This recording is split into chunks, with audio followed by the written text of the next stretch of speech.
support the organization, and I'm not going to use that pointer because we'll advance the slide in this minute, right?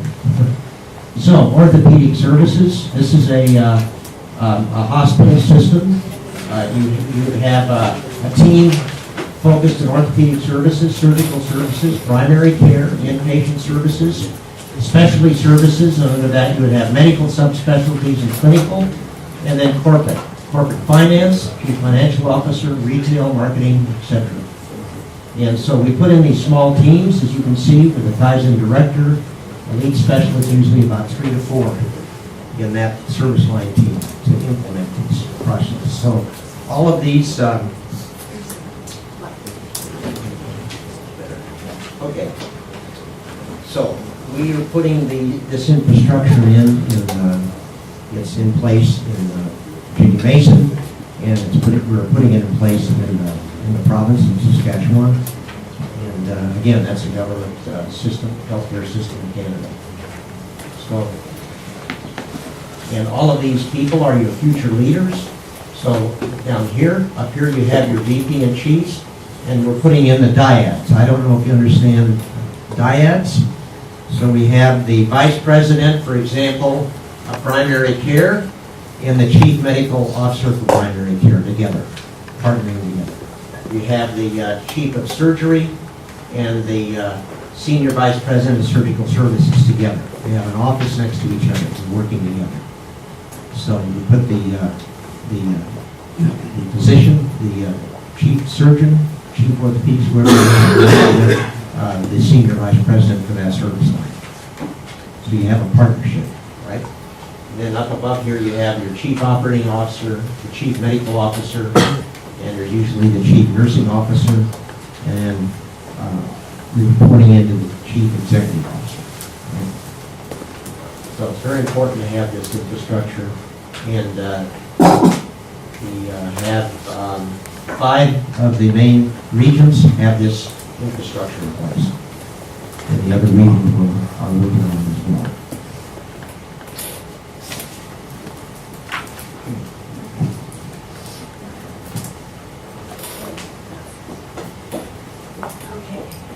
So, I'm going to talk about the implementation and basically the learning. So, do you have any questions so far? Okay.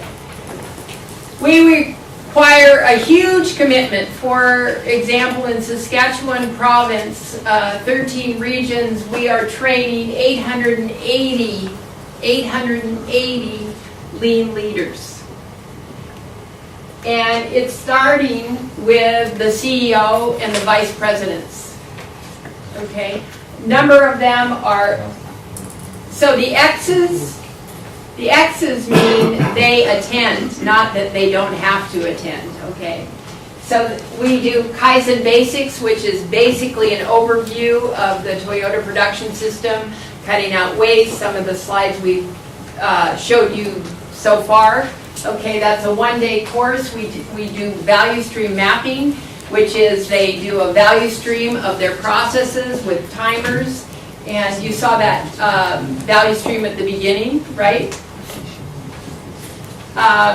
Lean leader training, where we have 27 modules. And each person has to then, after they go through lean leader training and understand what they are, they have to go through module marathon, which is they learn the modules, they study the modules, and then they have to present the modules. So we're talking about the CEO of the organization going through and presenting this information. They're learning, they're going through this information, and they're tested on it. And our consultants look at the CEOs and we say, yes, you pass, no, you don't. Do over or not do over. This is true for the directors, the managers, any employees that would happen to go. But as you know, with quality efforts, this starts at the top. RPIWs or Kaizens, they're 5-day events. They go through that. Mistake proofing. Japanese Superflow, like I showed you at the beginning when they went to the Gemba Kaizen, okay? And the Kanban seminar, which is 5 days and 2 days of prep. North American tour, what that involves is, let's go and look at companies that have really done it. For example, Virginia Mason. Let's really look at them. What have they done? We traveled to Virginia Mason, see what they've done. We went to Autoleave, not just hospitals, but Autoleave, which is a company that makes airbags, side airbags. They have 25% of the market. They have implemented, I have to say, they have implemented the Toyota production system almost better than anyone I've seen in the country. 90% of suggestions that employees make are implemented. 90%. So if an employee has an idea, they say great. But they're all educated. It's not just employees don't know anything. They're all educated as far as knowing what's going on. So the North American tour, we see Virginia Mason, we see Children's Hospital, we see Autoleave. We might see some other ones, but those are the main ones. Okay. Now, anybody have any questions? So even the board of directors, do you see the board of directors down there? Even they are required to go through the one-day training. And what's starting to happen now is people are saying, can I go to more training? I had a doctor, we just went on the North American tour. I had 3 CEOs on that tour. I had 3 doctors and I think 4 physicians. At the end of it, somebody came up to me and said, do you think it would be all right? Could we get a group of physicians together and go to Japan? Unbelievable. Okay, it's a pull system. What are we creating? We're creating a pull system where people are saying, I want to go, I want to come. I want to get more education instead of dragging people through the mud, so to speak. Okay. This is our certification process. It is 59.5 days. As Dr. Deming would say, this is not for the timid or faint-hearted. There's a tremendous amount, don't be fooled, there's a tremendous amount of education that goes into making this happen. Questions? Okay. Now let's talk about the CEO. This is just what a CEO in the Saskatchewan region, what she did, her kind of training this year, 50 days. That's full days. That's not coming in for 1 hour and then going back to their work.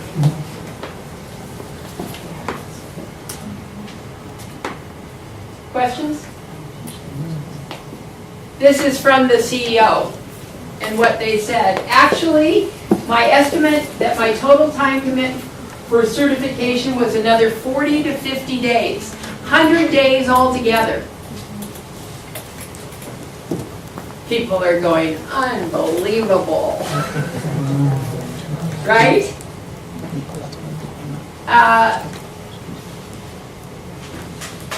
Okay, she did her project in the NICU, which included observations at 5:45 in the morning and 2,100 hours. She did inventory counts on the weekend. And I think the last statement is the most important. I realized more than I did at the time that it is less about the hours involved and more about the intense learning and commitment to a new way of thinking and working. It's a new way of thinking and working. And what this is a tribute, okay? I would do it again in a heartbeat. So this is a hospital leader that has experienced a process that says, this works. This is good for the patient. It's good for the budget. It's good for everyone. It's good for the employees because employees can take pride in what they do. Questions? No. Is everyone understanding me? I wish I could translate. They're required to read books. Toyota Way to Healthcare Excellence, John Black's book. Transforming Healthcare, Virginia Mason's story. Leading the Lead Healthcare Journey, about the work at Children's Hospital, and Joan Wellman and Associates work. So everyone that is certified has to read those books. Plus, have you heard of Gawande? Oh, fantastic. Really, these are books really they're all great books, but these are really applied specifically to the medical industry. He's a doctor. Harvard grad. Yeah, he's a Harvard Medical School doctor graduate. And Complications, a Surgeon's Note on an Imperfect Science, Better, a Surgeon's Note on Performance, and the Checklist Manifesto. Checklist Manifesto, he talks about having checklists. Where did he learn that? He learned it at Boeing. He went to Boeing and he learned how the Boeing pilots, they have a training school, how the Boeing pilots have checklists. And he adopted that system. When we were at Children's Hospital New Surgery Center, the doctor that was giving us a tour, now the doctor was giving us a tour, he said, we have checklists before surgery. Do you do that before surgery? And they have it on a card, and 2 people do it. Do you do 2 people? And they have call and response. So they say oxygen 1500, and the other person says oxygen 1500. So you make sure everything. And the other one is Shingo's book on pokey or mistake proofing. So they have to read all these books and they have to take tests. Just like the old school. They have to pass the tests. Okay? If they don't have to pass the test, they have to do it over. And John's going to talk more about value stream mapping right now. Appeared in here twice. So I want to show you an actual, can you see this? The screen is kind of faded. Can you read this at all? No. Back there, no? Is there any way someone in back who's supporting the seminar, can we get these lights turned off up above? Right here? Please, the lights up above are shining on the screen. So here's the current state value stream map, an actual map from the Database Medical Center. You can see at the top. So here's the current state. This is general surgery, new patient consult, appointment, and PAC visit. So the lead time, from the time the patient comes in to the process to the end, it's 4,453 minutes. All right? There, thank you. That's all right. We have cycle time, 88 minutes, value added, 43 minutes, non-value added, 4,409 minutes. So total percent non-value added, 99%. So that's typical, all right? That's typical of a healthcare value stream in our U.S. clients, all right? So years after, 12 months, working on reducing, taking the waste out. It's now, lead time is now almost 3,000 minutes, and you've had quite a bit of reduction. You still have quite a bit of non-value added, 98%, but that's the idea. So we require that detail of a map for every service line that we tackle, the current state and the future state map. We also require it of the major portions, the major targets for the province, where they will have a target sheet for example, reducing surgery days in the province.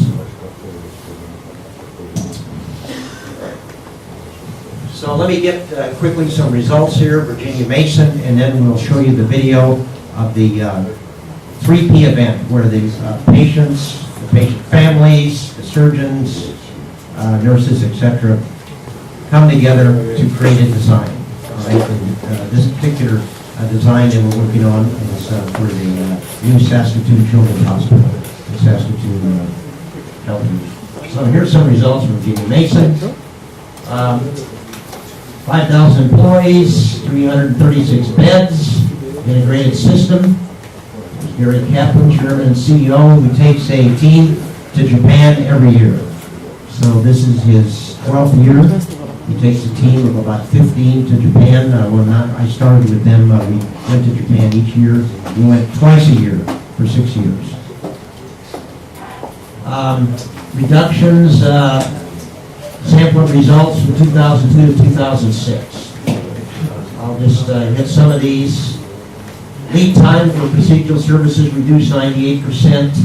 Lead time in surgery supply 85%. Lead time for the revenue cycle 62%.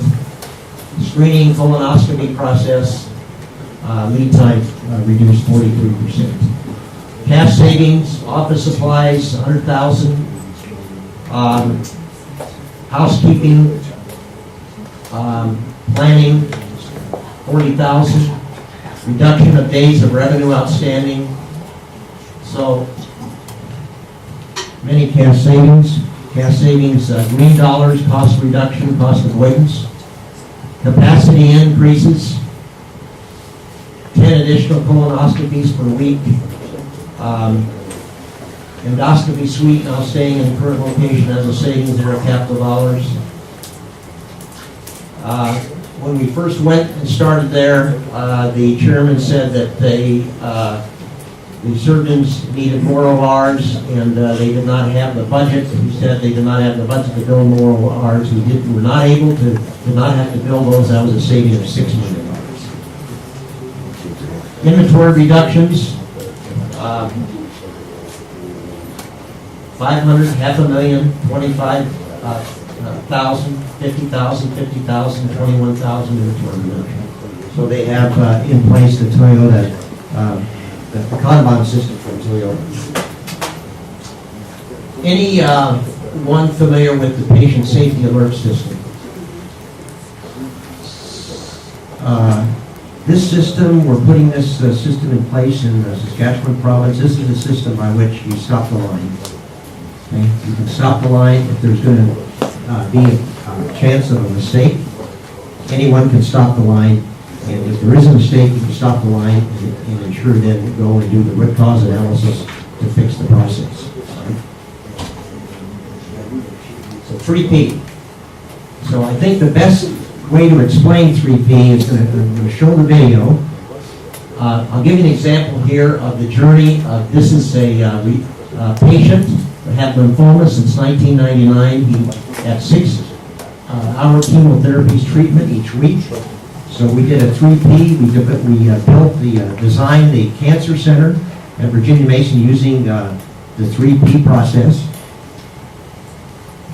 The results, the bottom line was, before the 3P, from arrival to start of treatment of 240 minutes, we reduced it to 63% reduction. Non-value-added time was reduced 73%, and distance traveled was reduced 76%. All right, let's show that. So this video was done, we were initially brought into the province 2 years ago. The budget, they were over budget $50 million. They had 25% too much space, and they said, we need you all to help us and do the 3P. And this was a video of that process. I really do want to be able to sort of see and reflect it back that the clinic staff are really taking the patient family voice into account with everything, because I feel like it's been captured in our previous meetings, the schematic design and everything, but when it actually comes to, and that was just sort of in the building and how things should look, but now we're asking them to adjust how they do their job.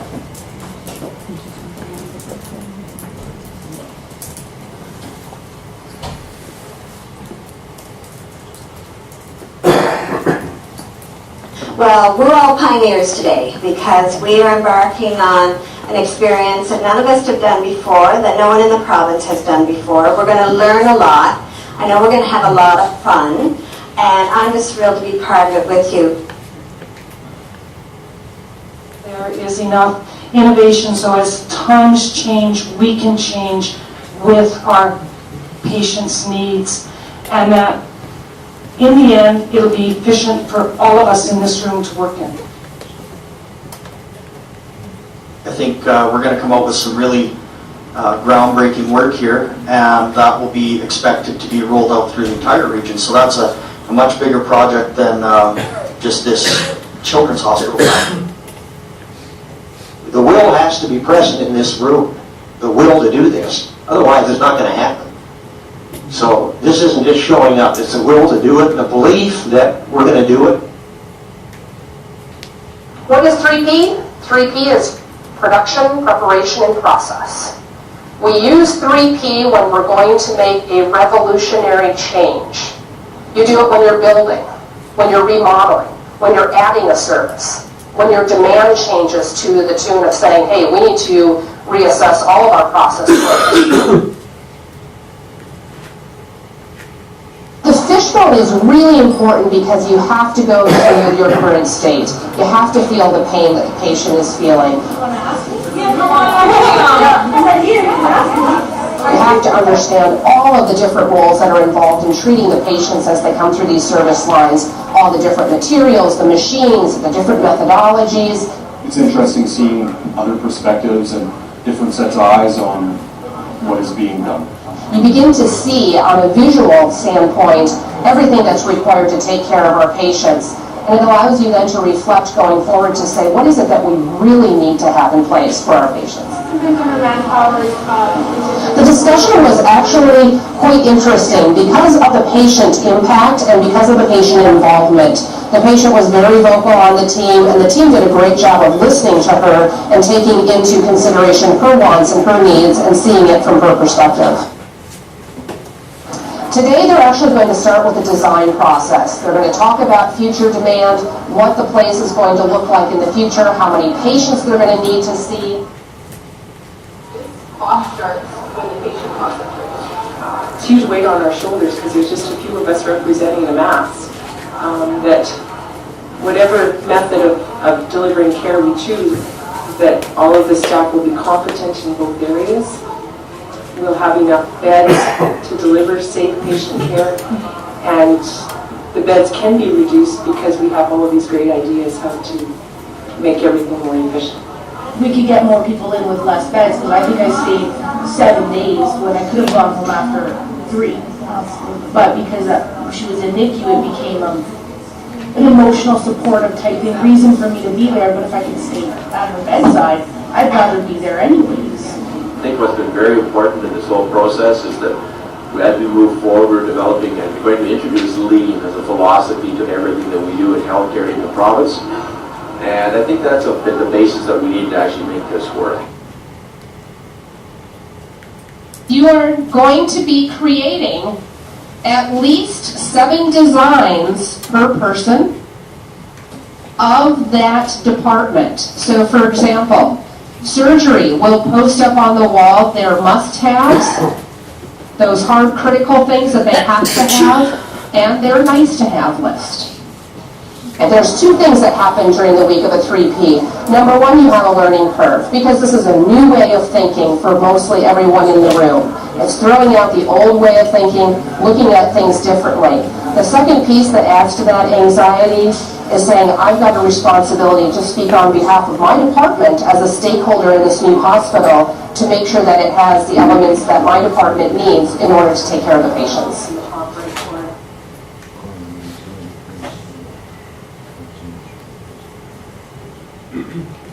You'll be given 5 dots.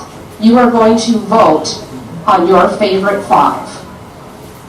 And we will narrow it down to 7. These commitments are really how we would work our materials flow. The first is around the right supply, the right linen, the right medication, and the right food to the right place in the right quantity, to the right patient at the right time, every time.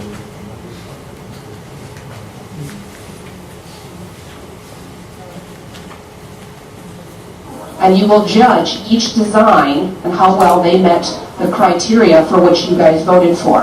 And maternal will vote on maternal, and surgery will vote on surgery, and support will vote on both.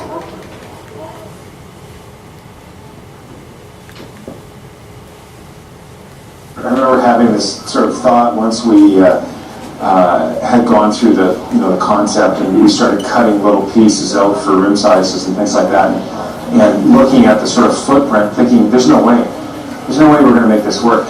Wacky Wednesday.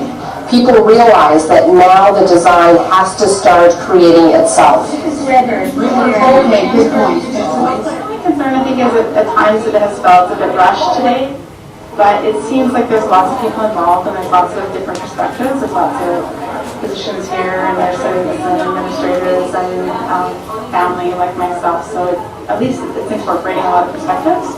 And I guess we need to get to a point where we make lots of decisions, so things have had to move along. The best way that we can handle and curb that anxiety is to let people know that this is a starting point. It's definitely going to be open for interpretation, open for changes, but we need to have the right people in the room to start with the ideal design. 8 o'clock, which is right now, you are going to finish your flat designs. If we're losing focus, we're getting off track. If we always come back to that. And the number one thing on there was separating patient and staff flow. We seem to think that was very important. I mean, listening to what other people had to say, seeing people who had almost drawn a line in the sand sort of thing, and then seeing them slowly start to shift. And it wasn't that they were being talked out of what was important to them, but we all started to slowly start seeing things from other people's perspectives. We were all being very included, and everybody seems like they really want to meet us, and that makes you feel good. It gives you a good welcoming feeling, and that they really do want to hear us, so that's really nice. So then what we did is we looked at the best aspects of both, because one of them we sort of like more the post-op space better, and the other we liked the operating room pre-op space better, and so we sort of married those two designs together. Right now we are getting the floor plans ready for the surgery group and maternal group to do their tabletop design, where they're actually building walls on the floor plans, showing the flow of the patients and string diagrams, so all of their innovative concepts can come together. We're designing a labor and delivery room. It seems like an obscenely big room, but then when you lay it out in actual model form, it seems like it might just be barely big enough. So right now we're building a cart that will go into the OR, and what we're trying to do is make it kind of like a vending machine concept so that it's sterile for them, and then we would load from an inventory perspective from the back so that we're not in the ORs, but we provide the care or the items that they need for them to care for the patient in the ORs. I'm making a vertical conveyor system that's going to do vertical storage of our medical waste and any other waste that we have moving out of the building, so that we can, instead of storing it in a room on the floor, we'll be storing it in a shaft, and then we won't be having any carts go up to the floors to get our waste out. Like when somebody comes into outpatient, I think that the family voice is being heard, and I think that the family spaces are going to be very well designed. When I brought up suggestions, it doesn't matter who it was, they were certainly willing to listen to the feedback and take it and incorporate it into the design. For the next hour, finish your construction, finish your string flows, glue down your tabletops, start your list of future process changes that are going to need to happen. So we'll probably talk about our principles of why to keep the staff flow and the patient flow separate. I think the flow is looking really good. There's a lot of ups and downs emotionally through the whole week. Now we're here Friday, day 5, last day. I think we're all tired. It's been a job and a half, just doing what we've done. Earlier this week, when we opened the meeting, I said I thought one of our biggest challenges would be how we would continue to respect and appreciate all of the work we had done till now, but still be able to really open our minds up to new ideas. And I think with what you'll see this afternoon, it'll become very obvious that we've been able to do that. This little room here is our holding room. And depending on if it's appropriate for the patient and the family and those sorts of things, we may have the option of inducing anesthesia in this room with the parents present in their street clothes and making it a less threatening environment. We have a support sort of family area for assessment and that outpatient. So there'll be some children friendly areas. There's a TV room for spouses and such. For the elective cesarean section patient who's been admitted directly to her labor room, wherever that may be, I would come with the anesthetist for a briefing on that patient before the OR. So we would all meet in her room.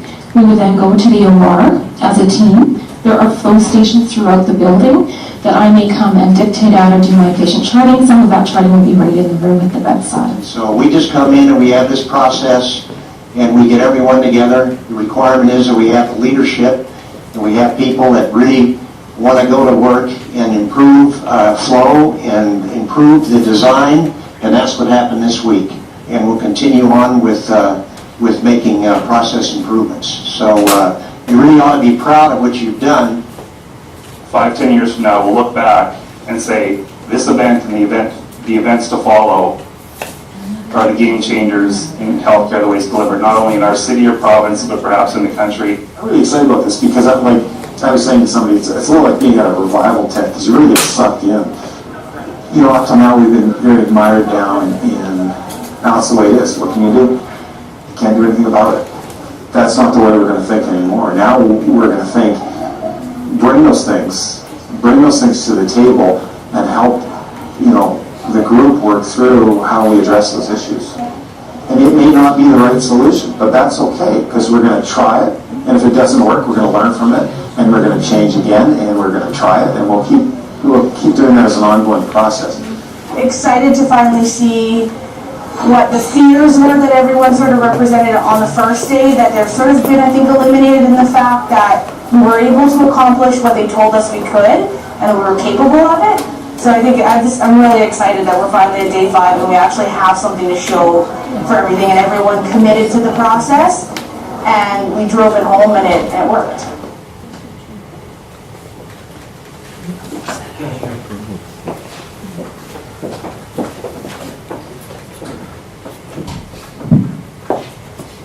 All right, so that's 3P. Any questions about 3P process?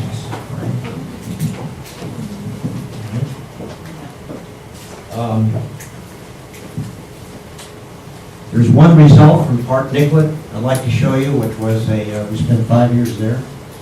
This was the first 5-day event we did. The CEO said that they had a 6-month backlog of patients for colonoscopies, and he did not have the money to hire more doctors in order to increase the space. So they needed to improve throughput. So we did an event there. And in a week we increased the number from 32 a day to 72 a day. We had a 225% improvement in productivity. Eventually we went up to about 110 patients a day by taking the waste out of the flow, increasing the throughput.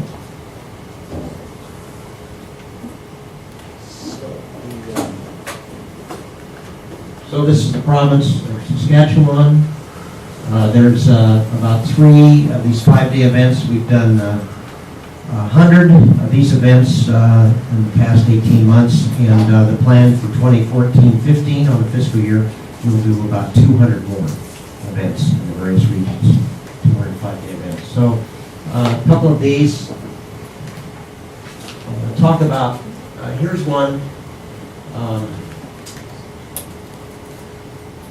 So they went from 7,500 shifts, this is staff scheduling, to now being able for the RNs to pre-book shifts online, now filling 15,000 shifts a week. Right? When they have the system fully implemented, schedulers will be reduced from 25 to 30 to 5-10 a day and redeployed. Right? And reduce the time manager spent on scheduling staff to approximately 30 minutes. Here's one, the orthopedic clinic. Reduce the lead time for pediatric patient registration by 60%. For adult registration, 65%. Walking distance from 16,236 feet for the direct patient care role technician. So that was 100% reduction. So you can see major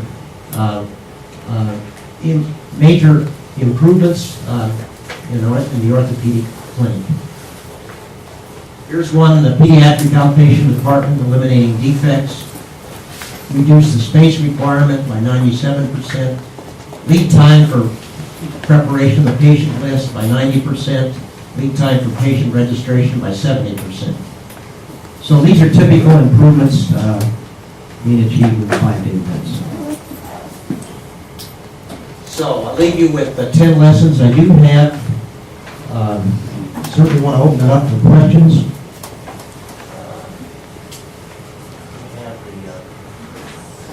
We have a set of cards here we want to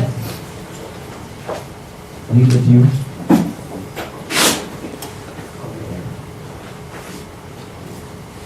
So we'll pass those out right at the end.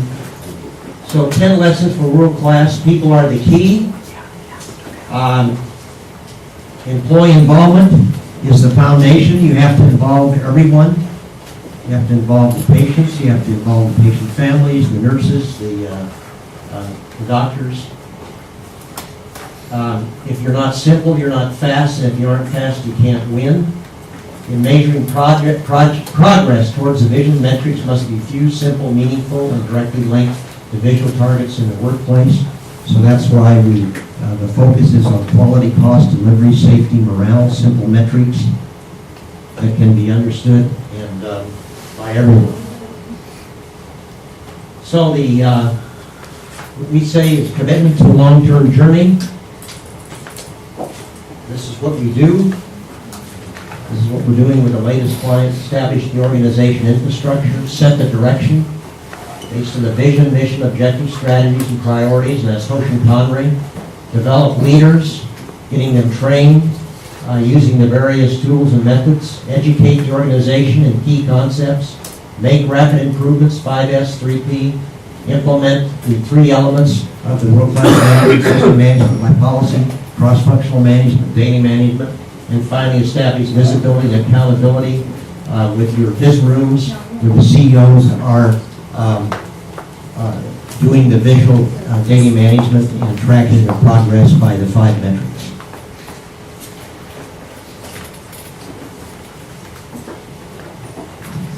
So, you've been very patient. I'd like to open it up for questions for Joanne and I. We hope this has been helpful. So what kind of questions do you have? Is it clear? Not clear? Make sense? Think it's possible? Not possible? What do you think? First of all, very difficult. Difficult? Yes. Why? It's difficult to have people follow the follows. One problem is often we need to do these projects to have less people to work. So it's very difficult that people help you if what you said before, no? Yes. If people think that They're going to get. Is that right? If they think they might get. People are very busy. Yeah. Business as usual. Yeah. Yeah. Yeah. Strategic project. Yeah. The problem, I think, is the commitment. If there is an important commitment. Yeah. The people has it found in time. Yes. So what do you think it's going to take to get that commitment here? What do you think?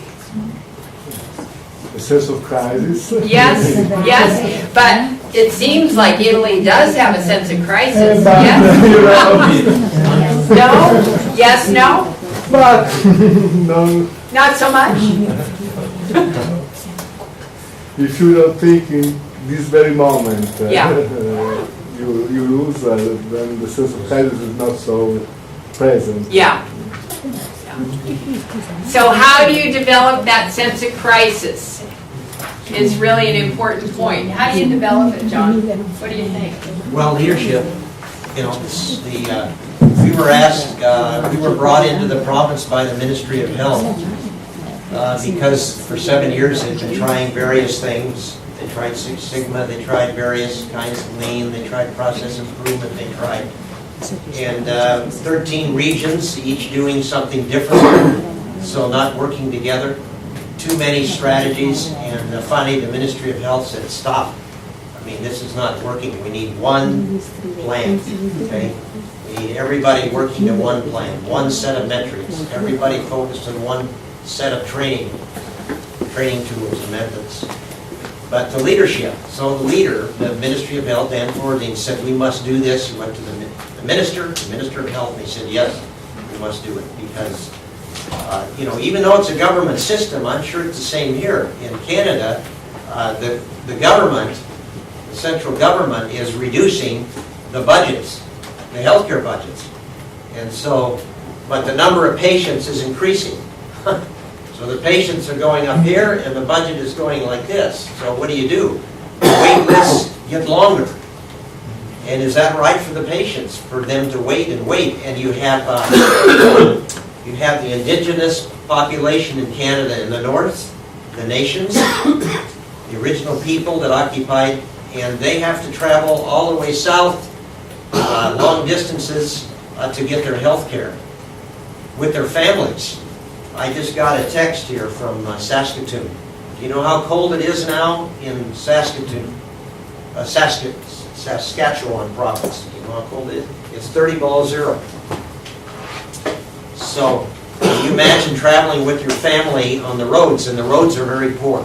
There are no 4-lane roads, they're all 2-lane. Anyway, so the leadership, and then all the CEOs got together and they said, we have to do this. There's no other province in Canada that has committed to do this. Why? Well, these leaders somehow say, it has to be done, we have to do it. So we are up there, and with 20 consultants, that's our only client. We're up there, it's 30 below zero. It's tough job, okay?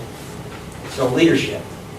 Somebody, the CEO of the hospital has to say, we're going to do this, or that your minister of health has to say, we're going to, or something, right? Someone has to say, we're going to do this. Or I'm going to challenge you in this room, okay? Yeah. No, because a lot of times, I'm going to tell you the truth. That's where it starts. It started by Sister Monica hearing a presentation that John did, okay? It started, actually somebody before heard John speak and brought Sister Monica to hear him speak again, okay? Then that got the ball rolling. But you'll say, oh, but she's a CEO. But it could start with you. You must be leaders in some form. You might not be at the very top.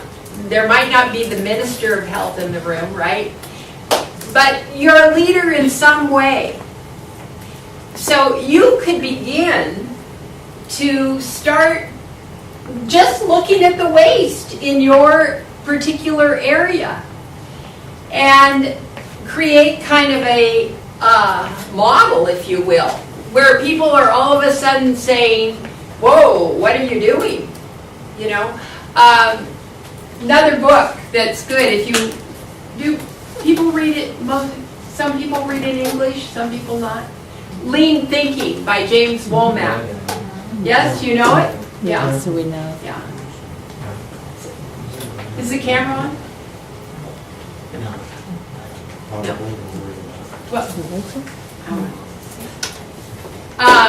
Anyway, that's a very good book to also get started with. But sometimes you don't have to wait. For example, at Boeing, a man who had been in operations 40 years, his name was Bob Staples, got sent to a class of mine. It was like as if he was sent to prison. He was supposed to come to a class and stay 9 days in our class. And in the middle of the class, he starts yelling at me, saying, "What do you know about building airplanes?" He had built airplanes for 4 years. And I said, "I don't really know anything about building airplanes. You know, I know about tools. You know about building airplanes." He went back to the 737, okay, just him. Didn't take anybody else. And he started doing a value stream map about how you build the 737. It took him a month, 1 month. Okay, there's a lot of parts in a 737, right? And how it goes together. It took him 1 month, and he called me up on the phone and he said, "Joanne, come see this." And he didn't believe any of it the first 3 days. He said, "This is all just a bunch of baloney," you know, but something hit him and something went off, a light went off, and he went and he did a flow chart, value stream map of that process. And it was the start. So, anyway, any other questions?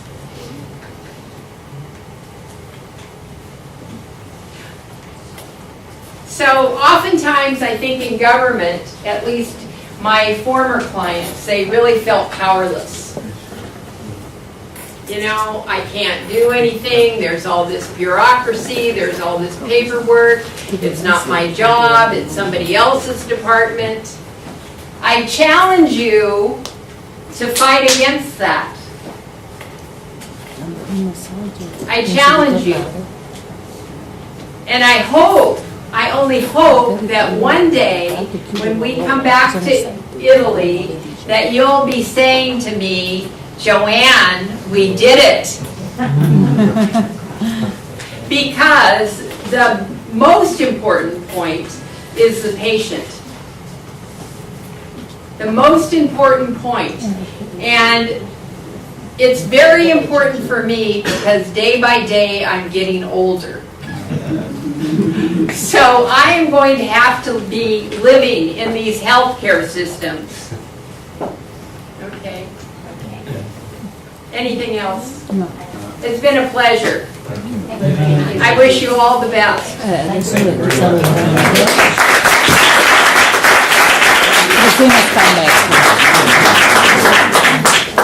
I think Joanne should be the CEO.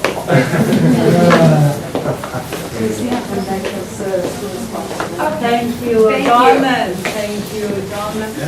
Bene, mi auguro che questa presentazione vi abbia sollecitato un interesse, sia stata apprezzata. La dottoressa Calle sta arrivando, se ci sono altre domande anche sulla nostra realtà italiana, dove noi abbiamo già introdotto questi modelli in alcune delle strutture pubbliche anche del nord Italia, volentieri possiamo raccontarvi qualcosa. Diversamente, per qualunque approfondimento o notizia, siamo a vostra disposizione. Grazie di essere intervenuti. Grazie.